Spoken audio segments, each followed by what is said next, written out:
You can help support the channel by heading to our merchandise store and picking up some of our great aircraft designs created by our graphic designer. We have everything from fighters to transport aircraft, which you can choose to have printed on t-shirts, mugs, stickers and much more. Head to the description below and click the links and pick up your design today. Thank you and enjoy.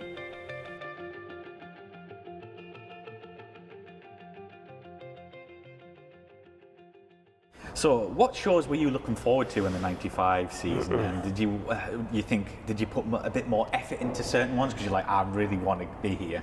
I don't think we ever put more effort. You always wanted everyone to be professional. And you look at the list, and it was a bit like, I think, a big rock star concert tour. It's like, wow. I definitely had favourites. I love Duxford. How can you not love Duxford? You're on this amazingly historic airfield with everything still there. The atmosphere of Duxford is superb. You've got this iconic lineup of warbirds, of Hurricanes, Spitfires, Mustangs, Thunderbolts. It's a short runway, but we were allowed to land there. And we were allowed to be part of that lineup, which was quite good. Now, normal runway length for an F3 is 6,000 feet. We could operate down to 4,500 feet with 11 group permission. Duxford was 4,500 feet. So we could operate from Duxford, and that was absolutely terrific. It had challenges. No instrument approach aids. We landed once and the weather was horrible, but got in. And takeoff had its moments. So short runway, you've got some critical speeds. You've got a speed. If you lose an engine, you are going too fast to stop, but you haven't got enough speed to get airborne. And that gap we call the graveyard gap, and Duxford had a graveyard gap of a few seconds where we're like in no man's land, and we might have to eject. So to kind of mitigate that risk, we'd sit at the end of the runway for a little while, just prove the engine, soak the engines, full power, brakes released, go. So at least then we've got a fighting chance. If the engine was going to blow out, it would have done it because we're not changing the power setting. Once at Duxford, what we didn't really know is that at the end of Duxford runway, you've got the M11 with a big embankment. It's all got this matting stuff on the top or whatever. The efflux from the afterburners was lifting the matting, and all these stones and everything's being blown into the M11. So we were talking about cars earlier. Well, the JAG display guy who was there, his jet was actually at Stansted because, you know, it was just too far away. He's waving a big red card at us as we taxi by and going, what have we done? So I haven't broken any gates, speeds were fine. So we go and see the display director, and a load of cars had been damaged by all these stones. Really? He just needed the phone number of MOD helpline. And, you know, we never heard about it again. Yeah. So I loved Duxford. And socially it was great. Always a nice hog roast and like an enclosure at the end. And it wasn't known then, but I kind of felt a little bit of imposters sort of syndrome. Because you've got some of the globe's greatest display pilots at Duxford, and we're in the same space. It's almost like we're not worthy. Yeah, you know, a little bit of that. And the other thing, you are, because of where you're parked, you're with the public, and that was great. And it was great for our ground crew, probably more of later. The other ones I really enjoyed, and I don't know if you ever went to Sunderland. Oh yes. Right, the free air shows. Brilliant. Something like Fairford, it's a long way for a lot of people. It's an awful lot of money for people to go. It's amazing for the enthusiasts, but for families and stuff like that, it can often be out of reach. I thought the free air shows were amazing. Sunderland, I think, had like 100,000 people. It was a big air show. It was big, it was huge, wasn't it? And the other one that was like similar was Folkestone, Shepway. Oh, yes. Yeah, both free. And that would attract an awful lot of people who might not go to an air show. And that was great because with our ground crew, we spent a lot of time, if we weren't at Newcastle with a jet, at sort of like our pitch, our stand, whatever you want to call it, meeting members of the public. And that was so important to do. And doing Sunderland, staying with Folkestone was a really good opportunity. Both great venues as well, relatively easy venues. You know, the display line was, you know, some boys in the water and everything else, but yeah, wonderful places to display. So I'd say that they were probably in a way, sort of like standout favourites. I had lots of favourites. I wouldn't say we ever tried to put more effort into one or the other. We just wanted everyone to be good. Yeah. Before we get into the public and social side, if you were landing at an air show, like say Riyadh, would you ever do like a nice entrance there before you landed, wings back, you know, before you came into land? We were always authorised for 600 knots, 100 feet running and brake. Really? Yeah, wow. Yeah, that was all part of our kind of like PDA. Takeoffs when we left our takeoffs were the most SOP, standard operating procedure. We did our takeoffs by the book. Because again, at Fairfield, you see lots of mates, lots of statics going, oh, I can show these display guys how to do a takeoff. And you're going, so our takeoffs are always incredibly standard. Fair enough. So can you talk us through about dealing with the public? Did you enjoy it, interacting, with the fans and enthusiasts? Very much, and it was actually a big part of the role. You're ambassadors for the Air Force, you're very much on public display. Same with the ground crew. We had 3 teams of ground crew, 6 in each team. And again, they're on display as well. And they were all, they had proper display suits, engineering suits that were blue as opposed to coveralls that were about 5 sizes too big, covered in oil or grease. So as a team, and it was a team, we would be there very much in front and working and talking to the public. And it was always interesting because there would be people there, the super enthusiasts who knew more about this jet's history than I would. And then there'd be families, and you see these families with their shy children. I'm going, go on, ask them. Yeah. Okay. What's it made of, or some question like that. But if at the end of the day, if you'd inspired somebody to maybe want to join the Air Force, you were doing a good job. And not everybody wanted to join to be an aircrew. A lot of people want to join to be engineers or whatever. And to see our ground crew working, especially somewhere like Duxford, they wouldn't do like the Thunderbirds or the Blue Angels choreography, but they looked good. They did an amazing job. And that could inspire people to go and become, engineers on the aircraft. So it was a really important thing to do. And there's quite a lot of media and press stuff involved. And so you have to get trained up for that, going in front of the cameras, for instance? I had media training, yeah. Right. I had it on a separate course. So that was quite useful, to go and do that. And yeah. So who did you enjoy interacting with the most? Was it little kids, like just obviously wide-eyed thinking, wow, this is amazing? Or who did you enjoy? I actually think the families who are having a nice day out, who might not go to an air show. Yeah. And you're hoping they had enough sunblock and they were lugging around big hampers of food and stuff like that. Yeah. And I think for those families, just to realise that we're all real people, and this is how the taxpayers' money is going and everything else, and we enjoy our job. And as I say, if you could hopefully inspire them, somebody to go and join the Air Force. And yeah, that was good. That was good. Yeah, because it kind of provokes memory for me, like when my dad used to take me to air shows and I was little, and there'd be like, 2 guys standing in front of the Tornado.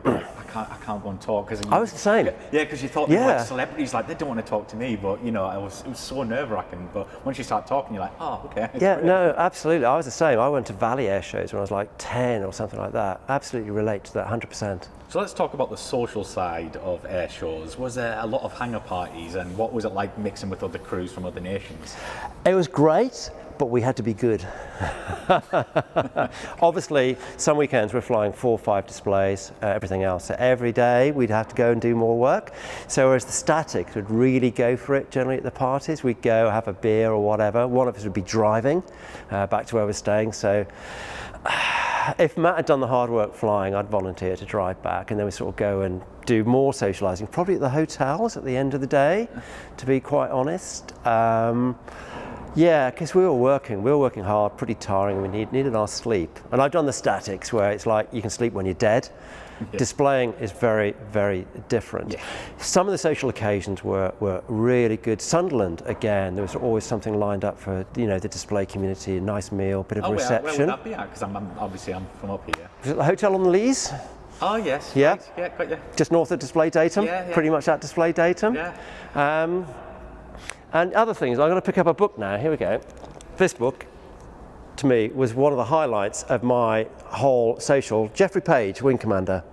So we're at a dinner which has been organised by Jan Fraser at Shepway.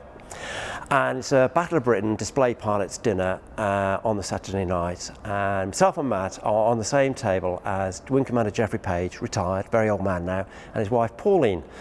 Now, Geoffrey Page, he was a very young man, 18, 19, Battle of Britain flying Hurricanes on 56. And of course, we were 56 Squadron. And in August 1940, he was shot down, very badly burnt. The Hurricane had a real, I think, fire was a bit of an issue. Horrendously burned. He was one of Archie McIndoe's guinea pigs. And he's kind of telling the story, but he's not. He's very humble, he's very modest. And Pauline, his wife, they were going out at the time. I think they called it courting or something. So at the end of a hard day of ops, they'd all jump in a car, go to London. She was a dancer in the West End. 5 in the morning, they'd be back with their hurricanes, and one day he was shot down. But Pauline was immensely proud and said, "Jeffrey, but you haven't told them about this. Jeffrey, you haven't told them about these 2 Messerschmitts you shot down." And myself and Matt are just lapping up this history. This is real history. But all Jeffrey wants to talk about is 56 now, what the squadron's like. How we still got this bit of World War I memorabilia in the crew room, and what's the tornado like. So that's an evening that's really firmly locked into the memory, very much. And did you ever keep in contact with any other display crews that you got on really well with? Yeah, we do. It's a very, very, very small world out there. So, for example, Disco, who flew the Tucano at the time, again flew a great display. He ended up as the boss of the Battle of Britain Memorial flight, and I was working out at Coningsby a few years ago, so it's catch up with a coffee and all sorts of stuff. And with social media now, it's so much easier to. So yeah, very much so. And do you have reunions as like on the display circuit, or is anything like that? I know you get like squadron reunions or type reunions, but do you ever get like airshow reunions? No, not that I know of, unless I'm sort of like persona non grata. Yeah, and also on the social side, of course, I met my wife on the circuit, so we're looking forward to celebrating our 25th wedding anniversary later this year. So that was another bonus of getting the F3 display, I suppose. Absolutely, brilliant stuff. How many air shows did you fly in the 95 season? Altogether in 95, I think we did about 44 displays. Wow. Now that includes a few sort of like closed displays. So if we needed to do a practice, and it could be aligned, like at Coningsby, we did one for the Chief of the Air Staff for the Korean Air Force, we could tick that off as like a display. So some of the practices that we did like a closed door one in a way at Linton for a Family's Day. And that was as a thank you, because it was a great idea from the boss before Mildenhall to go and do a practice at somewhere else. So our first display in front of the public was not in front of 100,000 people, but not at Coningsby, it was somewhere else. So he phoned up his mate at Linton and said, "You happy to have 10 minutes of noise?" "Yeah, students will love it." So we did a practice at Linton, and as a thank you, we went back and did a Family's Day. But I think it was 44 altogether. Wow. I look back at those years now, and you look at the airshow calendar now, and I think they were just amazing days, because you had such a huge menu of RAF aircraft doing displays, and there were so many displays in the country. And I sort of look at the diary now, and there's so few. Yeah. Really, they were good days. Absolutely, yeah. So did you choose the 1996 nav, or was that up to somebody else? So 96 was going to be myself and Matt again. It would have been Matt's second season, my third. But then at the time there was a real problem with the F3 force with the engines. We were having a lot of high pressure turbine failures in the engines. They were effectively thrashing themselves to bit, uncontained engine failures, rear fuselage fires, and we're losing jets. So there's a big modification program coming in, and quite rightly, I think the authorities sort of had to prioritise operations because the jet was flying over Bosnia at the time. Yeah. So the 96 display season didn't happen. Sadly for Matt, very much so.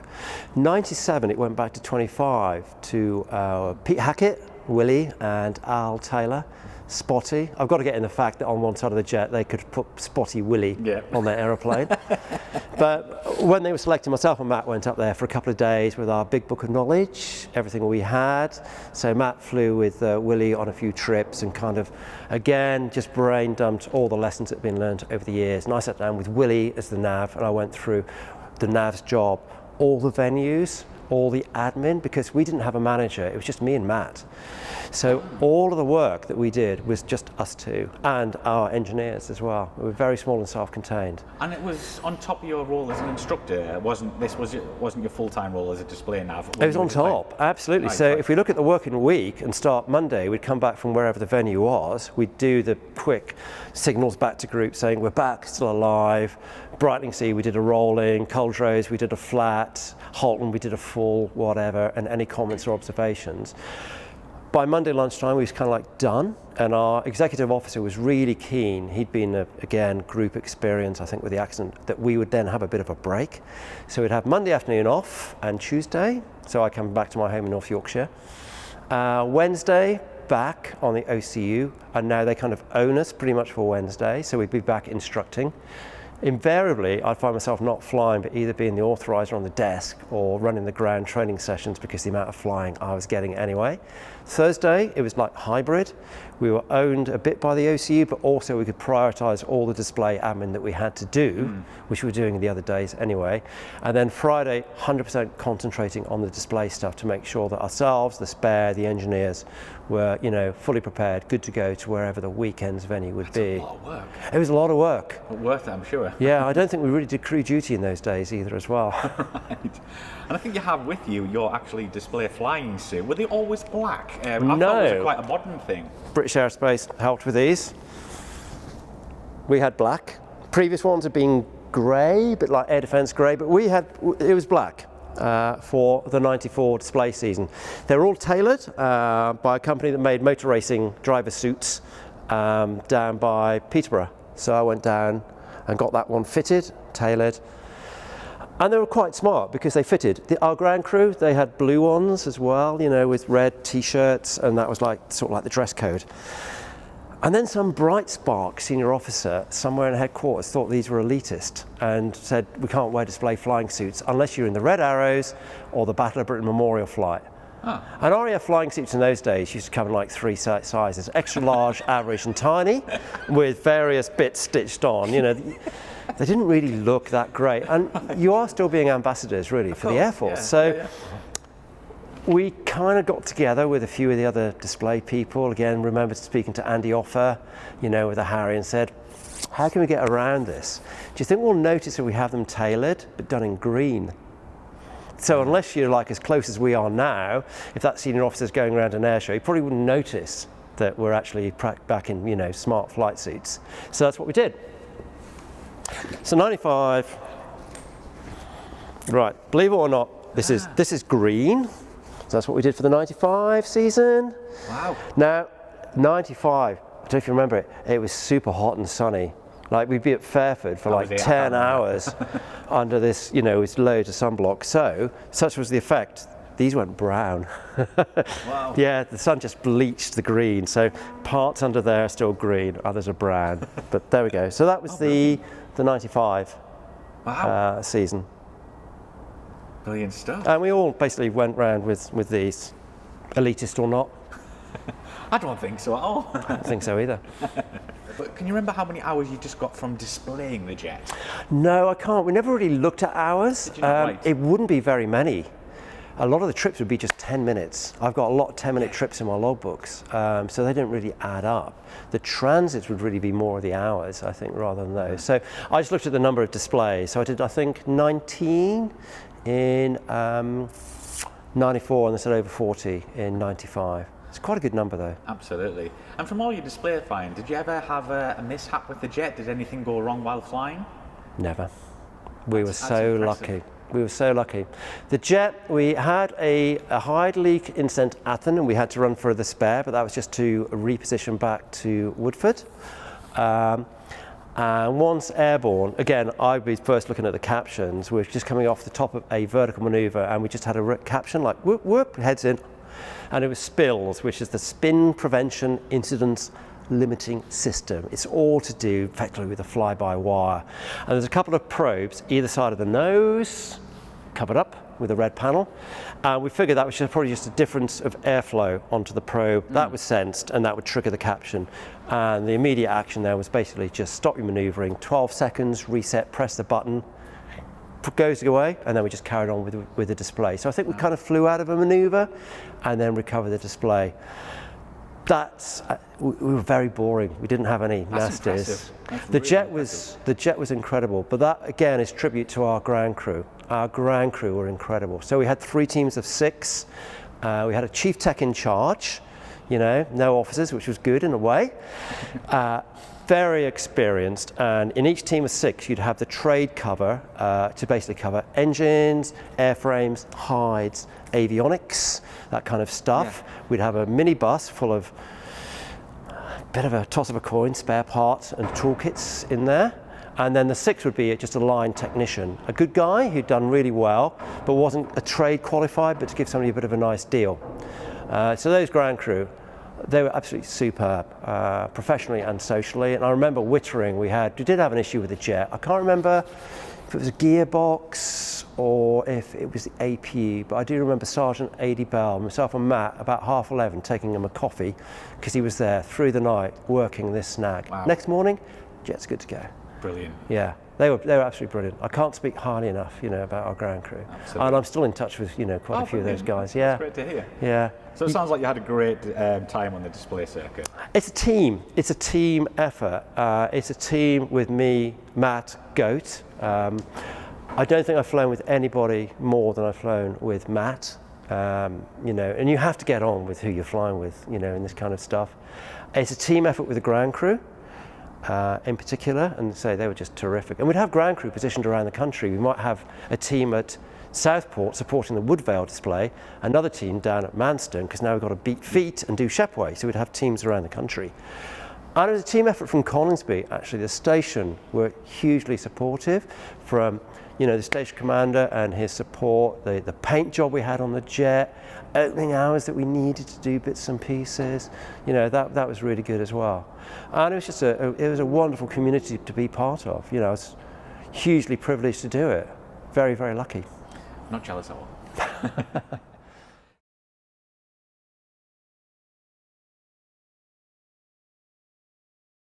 John, do you have any hobbies? Actually, in a way, I suppose the work's a bit of a hobby. That sounds a bit sad, I suppose, but flying fast jets has always been entertaining, and you could say it's a hobby. And I still fly now. I left the Air Force 10 years ago, and I fly with a company, and we're still very involved with the Air Force. So that's quite nice, where your work actually has a hobby sort of side to it. So yeah, I'd definitely say that. It's a win-win. Yeah, it is a win-win. Favourite aircraft you've flown? Flown, Tomcat. You've flown the Tomcat? Tomcat. No, you haven't. Have you really? Yeah. Oh, you have to tell us that story, John. So 95-ish, the VF-101, the RAG, came over to Coningsby, great place, yeah, to have a look around, and basically it was just a sort of development, fact-finding, a little bit of a trip, and we flew them in the F3, played in the Sim, went down to London for a few days, and then the year later we reciprocated, so a bunch of us went to the States, went to DC, then we went down to Oceania, went to the Fighter Fling, which is a big party they have every year with all the Tomcat squadrons. And then we basically gave a presentation, then we all had a Tomcat trip. Or most of us did, because then what happened is we then joined them down to Key West. And those that didn't fly the Tomcat in Oceania, they flew the Tomcat down in Key West. I don't think we get away with that in these days. Wow, what did you think of it compared to the Tornado? Now this is going to sound really strange, because I flew in the A model, the old model. We had an exchange guy who flew in the B, but we couldn't go to the B for security reasons. We weren't cleared at that time. It was archaic. The back of an A model Tomcat, it was archaic. And actually, it wasn't as powerful as I thought it was going to be. It did, the engines, it didn't have the big donks that the D version had. So you still feel super impressive though, walking out and strapping into a Tomcat. There's something about that aircraft. It looks right, it just is a beautiful, beautiful airplane. It's got so much presence. Did you ever fly against an F-14 actually? I never flew against an F-14. Right, do you think you could have had it though, being obviously with your backseat trip in an F-14, do you think it would have been okay? Well, there we go. Now, if we talk about a Tornado, early days, no, but when I finished flying the F3, which was 2008, when every jet had data link, the full up radar, very different radar, we're flying with 4 AMRAAM and 4 ASRAAM, yeah, doing our tactics. I like it. One you'd like to fly, either past or present? I think now, if I look at this from a navigator's perspective, Mosquito. Okay. I think the Mosquito is just a beautiful aeroplane. And if you were in that position in those years, it would have been as a navigator, please post me Mosquitoes. Not just the operational capability, but you had a pretty good chance of coming home every day. Yeah, absolutely. Yeah, I think it's a wonderful, wonderful aeroplane. Nice. Which did you prefer, operational or display flying? That's a really good question. I've actually thought about that. Can't separate them. I think display flying was amazing and a real privilege to do, but I did a lot of time over southern Iraq as well with 25 and looked after quite a lot of that detachment side as well. And flying on ops brings together all of your professional training. It brings together the entire team on the squadron to make it happen. You know, the aircrew, the engineers, the logisticians, the admin, everything like that. You see the very, very best of people. And there's something about flying on ops that really just brings everything together. So I really can't put a preference. I think I was just very lucky to be able to do both. And I got one from one of our patrons here. Which did you prefer flying, the Phantom or Tornado? Again, really hard. If there was two on the runway, ready to go, which one would you have a backseat trip in again? Can I take the Tomcat? I'll give you that then. Fair enough. And can we find you online anywhere? Yeah, I'm on Facebook and Instagram, so I'm there. Well, John, thanks very much for sharing a bit of your story. Absolute pleasure. Thank you very much.